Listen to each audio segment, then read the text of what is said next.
Tak zápas sme vedeli, že nás čaká ťažký zápas. Bohužiaľ, no, druhý polčas behali prakticky bez lopty, no, ale 3 body sú doma, takže...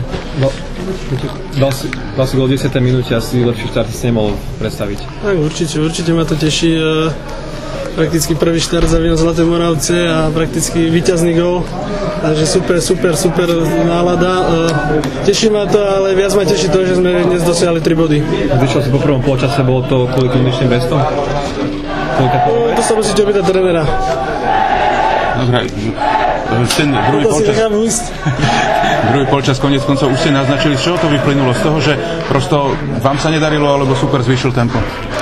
No, prakticky je to super, ale veľmi dobre. Behal, dobre kombinoval, my sme prakticky behali bez lopty.